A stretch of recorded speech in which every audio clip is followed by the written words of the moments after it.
Emina Bošnjak, it's wonderful to see you. See you online. I hope you're safe.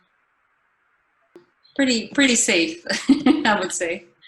Well, Emina, I wanted to sit down and talk to you today and share your story on the occasion of Idaho Tea, the International Day Against Homophobia and Transphobia, because you were the U.S. Embassy's nominee for International Woman of Courage last year. That's an award that the Secretary of State and the First Lady of the United States give every year to incredibly courageous women leaders in the world.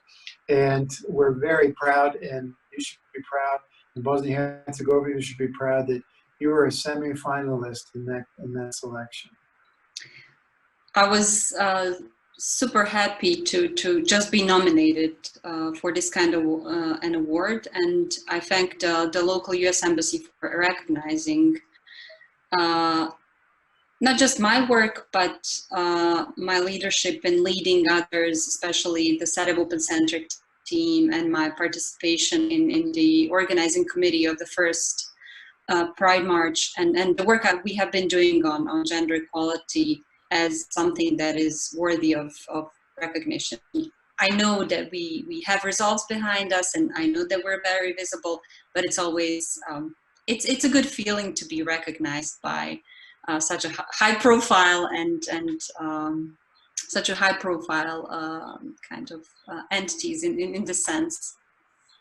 Well, we nominated you because you are such a steadfast, dedicated, and courageous proponent for the rights of LGBTI persons in Bosnia and Herzegovina, the rights of women, and the rights of other marginalized groups who are sadly subject to violence, discrimination, and injustice.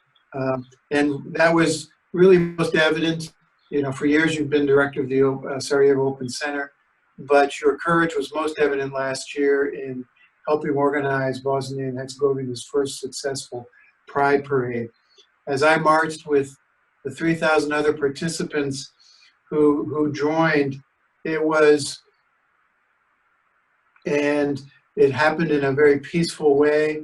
Bosnia and Herzegovina and the city of Sarajevo had a chance to demonstrate its tolerance. Why do you think, when you look back now to last September, why do you think it resonated, was so successful? Why did it resonate so much with citizens here? I have to admit that our initial idea was to actually bring something to the LGBT community here in Bosnia and Herzegovina, a sense of hope that it's possible to live their lives openly and authentically as possible. And we needed to have this very public event that would mark that symbolically in a way. And that was our initial, I think, idea and thought. But throughout our preparations, we realized that Pride March would not just be an event for the LGBTI community, that it also needs to be something more. And suddenly, from just thinking about giving hope to our LGBTI community, to my LGBTI community that I'm a part of, it was an event that was supposed to bring also hope to all of the citizens of Bosnia and Herzegovina, in a sense where you have this minority that is being marginalized and oppressed, doing this amazing thing for the whole society, saying, well, this is the way that we want to be, this is the road that we want to take in the future.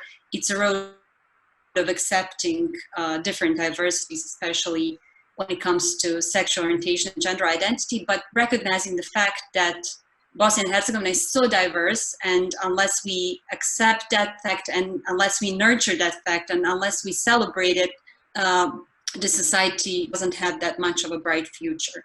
So again, I think it was sharing the hope of the community with the hope of the whole nation that this society can actually have good things, and good things can happen without violence.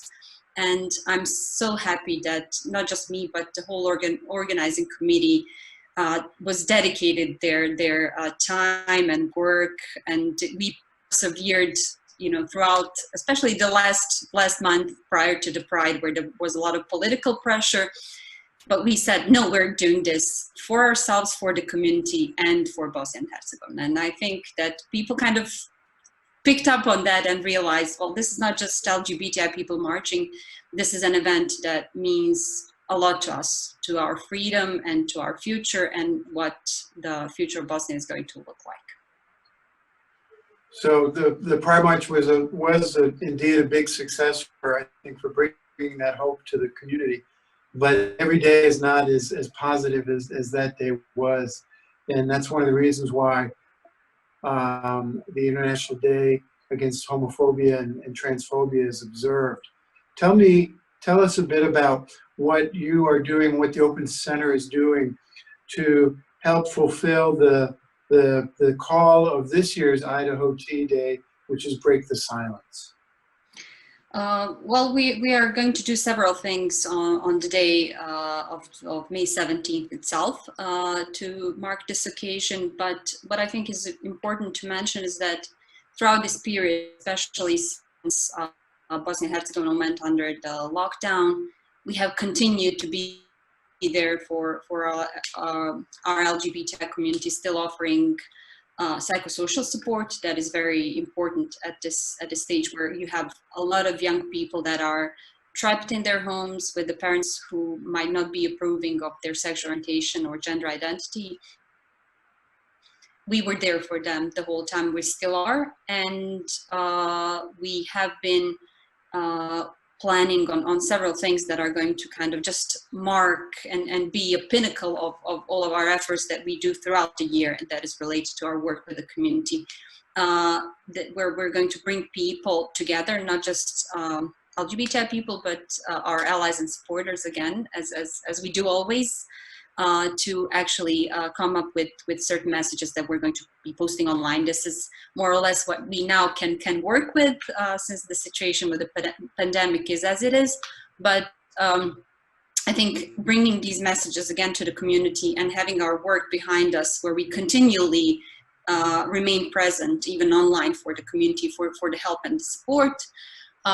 We're also going to create, hopefully, an event that we're going to announce a little bit later today, or at latest Monday, where we want to present the findings of our annual report, where we monitor the state of LGBTI human rights in Bosnia and Herzegovina, where we talk about the good things that happen, such as Pride March, but again, we continue to push for a change in the areas where the change is still needed.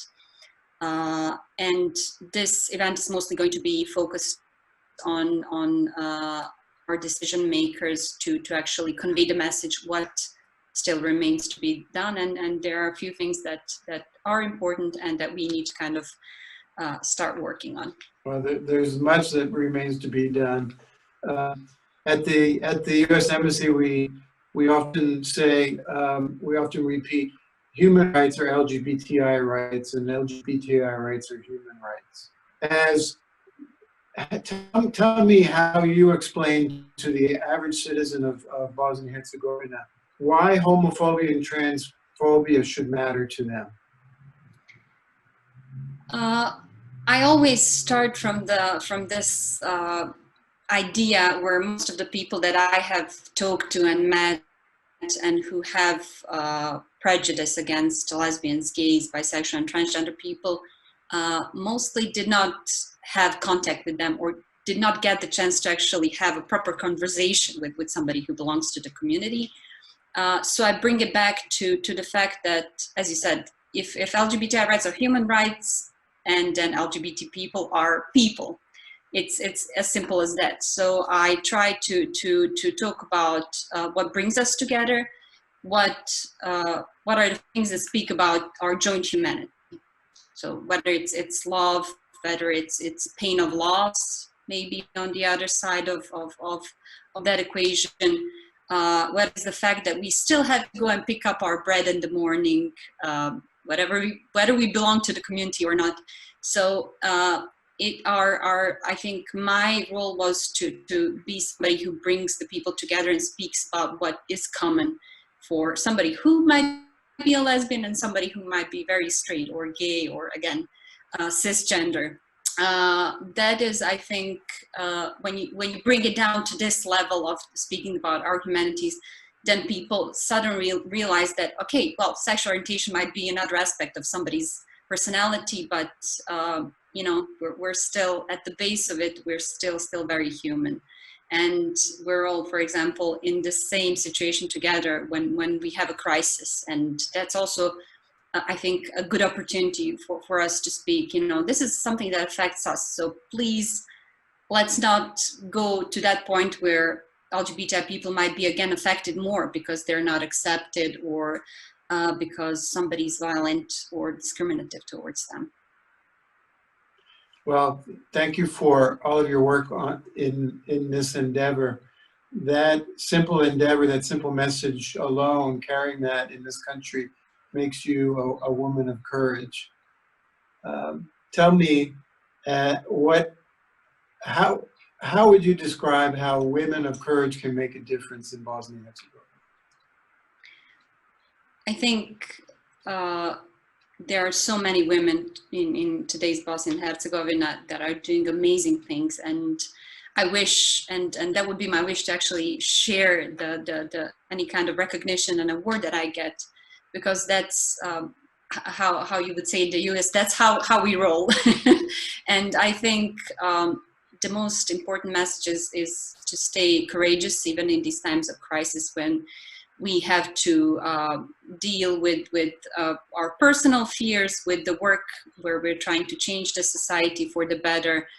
But I think what I could tell to others, of course, others are going to do what they feel comfortable and knowledgeable in. But I think my message is to be courageous, to share our successes with young feminists, be it men or women.